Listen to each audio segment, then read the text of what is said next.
पैशाअभावी कोणाचेही उपचार झाले नाहीत म्हणून मृत्यू होऊ नये या भूमिकेतून दापोलीत आयुष्यमान भारत योजनेचा स्वतंत्र कक्ष सुरू करण्यात येणार असल्याची माहिती आयुष्यमान भारतचे महाराष्ट्र राज्य अध्यक्ष डॉक्टर ओमप्रकाश शेटे यांनी दिली। दापोली उपजिल्हा रुग्णालयाला दिलेल्या सरप्राईज भेटीदरम्यान त्यांनी घोषणा केली। डॉक्टर शेटे यांनी उपजिल्हा रुग्णालयातील सर्व विभागांची पाहणी करून आरोग्य सेवा, स्वच्छता, रुग्णांना दिले जाणारे जेवण तसेच उपलब्ध सुविधा यांचा आढावा घेतला। रुग्णालयातील स्वच्छता आणि आहार व्यवस्था समाधानकारक असल्याचा अभिप्राय त्यांनी दिला। मात्र तज्ज्ञ डॉक्टर, टेक्निशियन तसेच आवश्यक मनुष्यबळाची कमतरता असल्याचेही त्यांनी आपल्या पाहणीतून निदर्शनास आणले।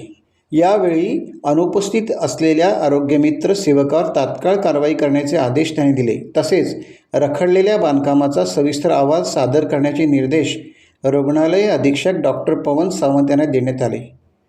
उपजिल्हा रुग्णालयातील रुग्ण व त्यांचे नातेवाईक यांना मोफत भोजन देणाऱ्या ओम शिवभक्त मंडळाचे बाळू भळगट व त्यांचे सहकारी यांचे डॉक्टर शेटे यांनी कौतुक केले। यावेळी जिल्हा नियोजन समिती सदस्य केदार साठे, श्रीराम इदाते, अक्षय फाटक, संपदा पारकर, मिहीर महाजन, अप्पा आयरे आदी उपस्थित होते। होती की दापोली एक हिल स्टेशन आहे, उभरतं शहर आहे, कोकणाचा आत्मा होईल अशा पद्धतीचं शहर आहे।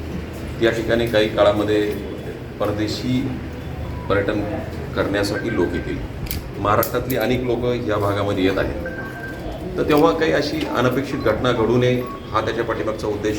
या व्यतिरिक्त कोकणातल्या लोकांचा हक्क आहे की त्यांना त्या ठिकाणी चांगल्या पद्धतीच्या वैद्यकीय सुविधा मिळाल्या पाहिजेत। आयुष्यमान भारत मिशन महाराष्ट्र समितीचा अध्यक्ष नात्याने प्रधानमंत्री जन आरोग्य योजना व महात्मा ज्योतिराव फुले जन आरोग्य योजना या माध्यमातून 2399 प्रोसिजर्स आता आम्ही ॲडिशनल केलेल्या आहेत। पहिल्या 1356 होत्या।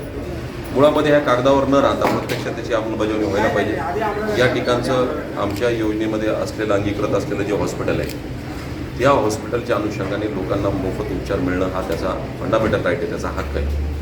आणि हे बघत असताना आज मला काल परवा रात्री जातानाही ज्या पद्धतीनं उपजिल्हा रुग्णालयाचं बांधकाम बंद आहे 100 बेड करण्यासाठी, त्याचं टेंडर निघालं, काय निघालं, मी आज मेडिकल ऑफिसर यांना सूचना दिली, लेखी स्वरूपामध्ये मला हे ताबडतोब पाठवा। या ठिकाणी आपल्याला ते तात्काळ याच्यावरती मी कारवाई करणार की किती दिवसापासून पेंडिंग हा विषय पेंडिंग राहता कामा नये। विकास ही होणारी प्रक्रिया आहे, रोड होतील नाही होतील, परंतु लोकांचा जीव पैशाअभावी किंवा उपचाराभावी जाता कामा नये, त्यासाठी मी इथं आलो आहे। आज आढावा घेतला, आमच्या DCंना मी तशा सूचना दिल्या आहेत की या ठिकाणी ज्या काही गव्हर्नमेंटने रिझर्व्ह प्रोसिजर्स ठेवलेले आहेत 119 आणि आता 2399 मध्ये 150-200 आजारापर्यंत आम्ही जाऊ। या आजारापैकी जे उपचार इथं होत नसतील ते खाजगी हॉस्पिटलमध्ये आम्ही देण्यासाठी त्यांना परवानगी देऊ। त्याच्या पाठीमागे आमचा उद्देश हा आहे की या भागातला कुठलाही माणूस उपचाराभावी वंचित राहावं। पण त्याचा खर्च तुम्ही बेर करा? त्याचा खर्च आम्ही देतो, आणायचं आम्हीच ह्याच्यामध्ये देतो। महात्मा ज्योतिराव फुले आणि प्रधानमंत्री एकत्रित ही झाली। माझी दापोलीकरांना नम्रपणे असं आव्हान आहे की आपण या योजनेचा लाभ घेण्यासाठी आपण जास्तीत जास्त आपल्या आयुष्यमानचे कार्ड काढून घ्या।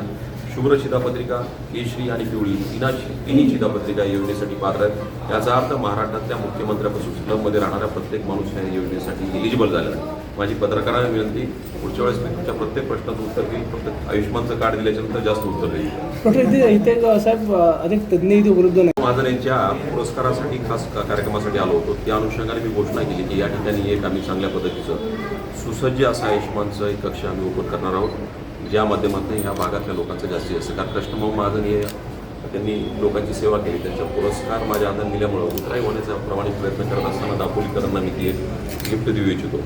या अनुषंगाने या भागामध्ये जेवढी हॉस्पिटल आहेत आणि हायर सेंटर म्हणून मुंबईपर्यंत जाण्यासाठी जे उपचार असतील ते मोफत देण्यासाठी हा संकल्प मी काल केला आहे। आणि इथं चांगले डॉक्टर काम करत असतात, त्यांना बदलण्याचा घाट रत्नागिरीनं घातला नाही, त्याबाबत मी आज माहिती घेतोय। माझी ही सरप्राईज विषयी जर जगतापची भक्सर डिसायडेड असली असती तर सर्व माहिती त्यांनी मला पुढे दिली असती। मी समाधानी आहे की ज्या पद्धतीने इथं आल्याच्यानंतर चांगल्या पद्धतीचं फूड क्वालिटी पेशंटला मिळाली, ही फार क्वचित ठिकाणी मिळते। या व्यतिरिक्त या ठिकाणची असलेली स्वच्छता, मी त्याच्याविषयी त्यांचंही कौतुक करेल की आपण स्वच्छता राखली। जीवन इथे चांगले डॉक्टर काम करून असे प्रयत्न केले जातात, तसं असेल तर तुम्ही बिलकुल मला कळवा। अशा पद्धतीचा अन्याय कुठल्या पद्धतीने होणार नाही, या बाबतीत मी कुणाचं हे करत नाही, त्याचं कारण आहे माझा हेतू फार शुद्ध आहे। मी याबाबत कुठलाही कॉम्प्रोमाइज कधीही करत नाही, करणारही नाही। टाइम्स डिजिटलला लाईक करा, सबस्क्राईब करा, शेअर करा आणि बेल आयकॉन दाबायला विसरू नका।